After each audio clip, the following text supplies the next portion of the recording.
अस्सलाम वालेकुम स्टूडेंट्स। आज हमारे इनकम टैक्स के ऊपर लेक्चर नंबर 30 है। एग्जाम्पशंस का चैप्टर हमने स्टार्ट किया हुआ है। ये चैप्टर मौसम मुगल की बुक का जो है वो चैप्टर नंबर 3 है। एग्जाम्पशंस के ऊपर जो है वो हमने एग्रीकल्चर के ऊपर बात की थी और उसके बाद जो है वो हमने जो है वो फॉरेन के ऊपर जो है वो बात की थी कि जो फॉरेन एम्प्लॉयज़ हैं इंटरनेशनल ऑर्गेनाइजेशंस के यूनाइटेड नेशंस के जो एम्प्लॉयज़ हैं उनके ऊपर हमने इससे पहले जो है वो 2 लेक्चर्स जो है वो किए।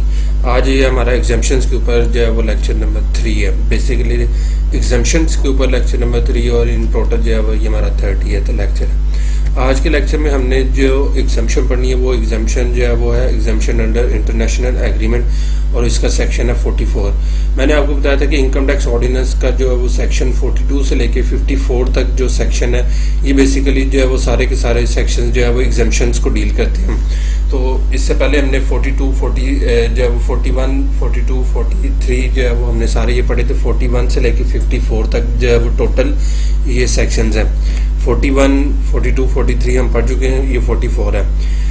आज के इस लेक्चर में हम बेसिकली पढ़ेंगे कि अंडर इंटरनेशनल एग्रीमेंट जो एग्जाम्पशन है, देखें जो इंटरनेशनल जो कंट्रीज है ना उन्होंने टैक्स ट्रीटी साइन की है। ये बेसिकली 79 के अंदर जो है वो टैक्स ट्रीटी साइन हुआ था डिफरेंट कंट्रीज के तहत के अंदर। अब डिफरेंट कंट्रीज ने आपस में एक दूसरे को एग्जाम्पशंस जो है वो दी हुई है अंडर सर्टेन कंडीशन। वो हम इस हेड के अंदर जो है वो 1 by 1 स्टडी करेंगे। तो स्टार्ट करते हैं। सबसे पहले उसने कहा कि any Pakistan source of income which Pakistan is not permitted to tax under a tax treaty shall be exempt from tax under this ordinance। उसने कहा कि कोई भी पाकिस्तान सोर्स ऑफ इनकम जो कि पाकिस्तान के जो टैक्स लॉ के तहत जो है वो उसने कोई टैक्स ट्रीटी साइन किया और उस टैक्स ट्रीटी के तहत वो इस ऑर्डिनेंस के तहत जो है वो उस पर टैक्स चार्ज नहीं कर सकता। मतलब इनकम टैक्स ऑर्डिनेंस 2001 जो पाकिस्तान इनकम टैक्स ऑर्डिनेंस 2001 है उसके अकॉर्डिंगली जो है वो उस पर टैक्स चार्ज नहीं कर सकता। मतलब वो कौन से हैं, जैसे आजकल जो है वो आपको पता है सी पैक बहुत ज्यादा इन है। अब सी पैक के अंदर जो है वो जो एम्प्लॉयज काम कर रहे हैं वो अर्निंग तो पाकिस्तान से ही कर रहे हैं ना, तो उस पर जो है वो हो सकता है उनका कोई इंटरनेशनल एग्रीमेंट और उसके तहत जो है वो उसको एग्जाम्पशन जो है वो उन एम्प्लॉयज को मिल जाए। तो ये इस तरह के जो टैक्स ट्रीटी होते हैं इसके तहत जो है वो आप जो है वो किसी भी पाकिस्तान सोर्स ऑफ इनकम को जो है वो ऑर्डिनेंस से बाहर कर सकते हैं, ठीक है। लेकिन उसके लिए जरूरी क्या है कि उन कंट्रीज के बिटवीन वो टैक्स ट्रीटी जो है वो साइन होना चाहिए, फिर वो एग्जाम्पशन है, वरना नहीं है। फर्स्ट।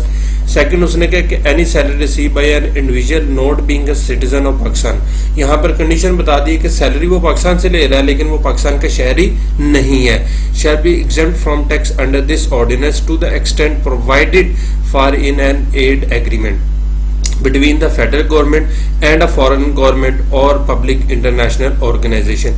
वो ये कहता है कि कोई भी जो है वो ऐसा इंडिविजुअल जो कि पाकिस्तान से जो है वो कोई सैलरी रिसीव कर रहा है और वो शख्स जो है वो पाकिस्तानी नहीं है, पाकिस्तान का सिटीजन नहीं है और वो जो सैलरी यहाँ से रिसीव कर रहा है वो अंडर सम एग्रीमेंट रिसीव कर रहा है, जैसे यूएस एड प्रोग्राम है पाकिस्तान में चल रहे हैं, ठीक है, कि वो पाकिस्तान में आके जो है वो डिफरेंट एजुकेशन सेक्टर्स के ऊपर काम कर रहे हैं। तो इस तरह के जो एग्रीमेंट्स है, इस तरह के जो सेक्टर्स पे जब आप काम करते हैं किसी भी फॉरेन गवर्नमेंट के साथ या इंटरनेशनल ऑर्गेनाइजेशन के साथ, तो उस सूरत में उन एम्प्लॉयज को, उन पर्सनस को जो आप सैलरी पे करते हैं वो भी जो है वो टैक्स में जब उसके ऊपर भी जो है वो टैक्स चार्ज नहीं होगा।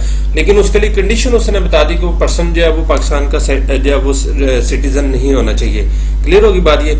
अब उन कंडीशन को उसने 1 by 1 यहाँ पर जो है वो फर्दर भी एक्सप्लेन कर दिया। वो ये कहता है कि where the individual is either not a resident person, कि वो शख्स जो है वो नॉट अ रेजिडेंट पर्सन, कि वो पाकिस्तान का रेजिडेंट पर्सन नहीं होना चाहिए, और अ रेजिडेंट इंडिविजुअल सोलली का मतलब होता है कि सिर्फ और सिर्फ by reason for the performance of services under the aid agreement.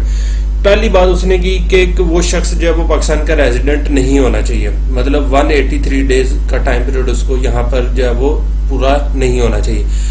In case के वो रेजिडेंट बना है तो वो रेजिडेंट जो है वो just because of this agreement, aid agreement के तहत जो है वो बना है कि उस एड एग्रीमेंट की वजह से उसको पाकिस्तान में स्टे करना पड़ रहा है, तो लिहाजा उस रीजन की वजह से वो पाकिस्तान का रेजिडेंट बना है, तो लिहाजा उस शख्स पर जो है वो टैक्स चार्ज नहीं होगा अंडर इनकम टैक्स ऑर्डिनेंस 2001।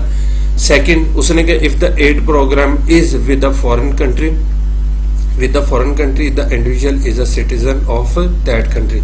वो ये कहता है कि ये जो एड प्रोग्राम के तहत जो बंदा पाकिस्तान में स्टे कर रहा है वो जिस कंट्री के साथ हमारा वो एग्रीमेंट हुआ है उस कंट्री का वो सिटीजन होना चाहिए। ऐसा नहीं है कि अगर हम यूएसए के साथ जो है वो एग्रीमेंट कर रहे हैं और यूके का बंदा आके यहाँ पर जो है वो काम कर रहा हो ऑन बिहाफ ऑफ दैट जो है वो एग्रीमेंट, तो उसको ये एग्जाम्पशन नहीं मिलेगी।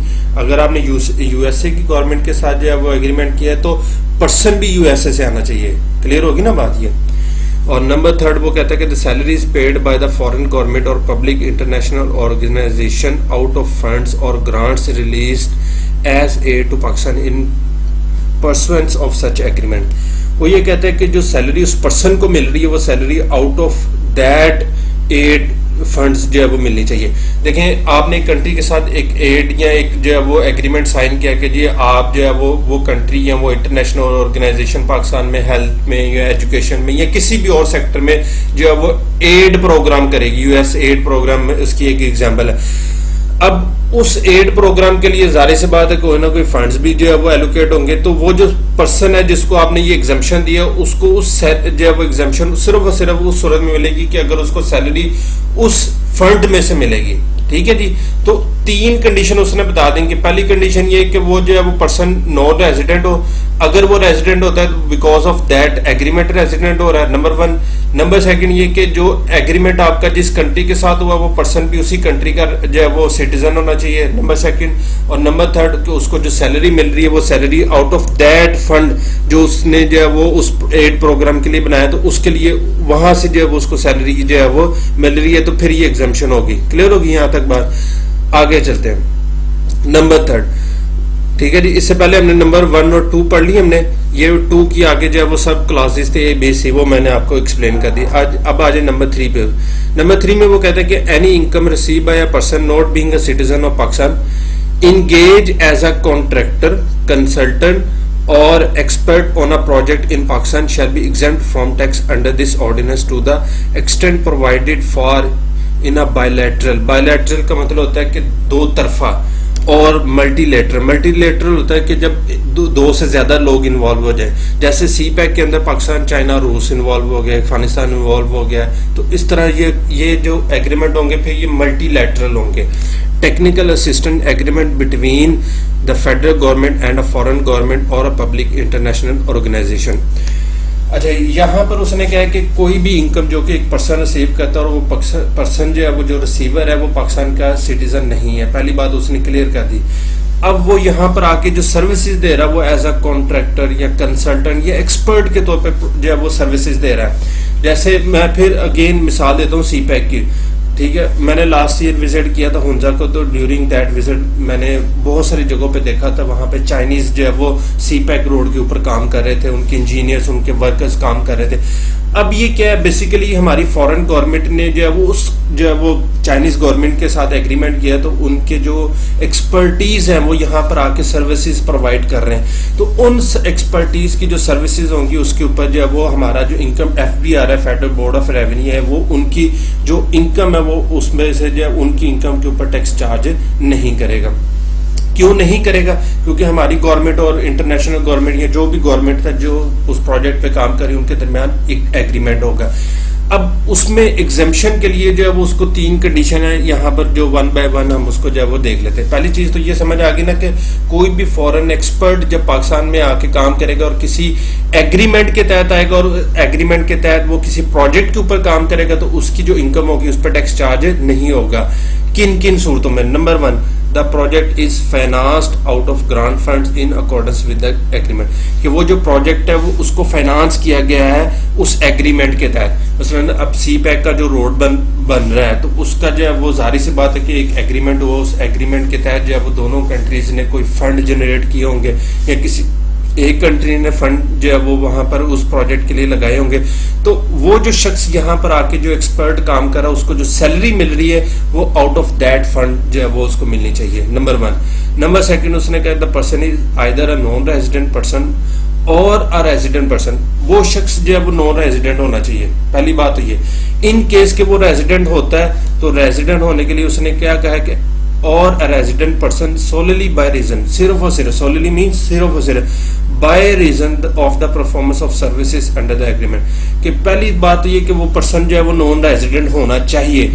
इन केस के नॉन रेजिडेंट नहीं रेजिडेंट बनता है तो वो बिकॉज ऑफ दैट एग्रीमेंट बन रहा है जिस एग्रीमेंट के तहत वो यहां पर आके काम कर रहा था। क्लियर होगी बात ये। और नंबर 3 उसने कहा income is paid out of the funds of grant in pursuance of the agreement. कि वो जो इनकम है वो उसको जो है वो उस ग्रांट में से मिलनी चाहिए जो कि उस एग्रीमेंट के तहत आपने जो है वो बनाई थी। ठीक है, तो सी पैक 1 बेल्ट 1 रोड के लिए जो आप एग्रीमेंट किया उसके तहत जो है वो आप एक ग्रांट जनरेट करेंगे कि जी हमने इस प्रोजेक्ट पे ये काम करना है, इसकी लागत के लिए ये पैसे हमने इकट्ठे किए, उसमें से उसको सैलरी मिलनी चाहिए, तो फिर ये एग्जम्पशन उसको अवेल होगी।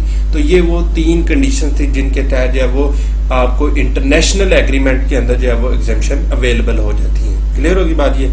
आई होप कि ये आपको समझ आया होगा। स्टिल कोई क्वेश्चन हो तो मुझे जरूर बताइएगा, मैं इंशाल्लाह उस पर फर्दर आपकी रहनुमाई करूंगी। कल हम इंशाल्लाह इससे आगे डिस्कस करेंगे। इजाजत दीजिए, अल्लाह हाफिज।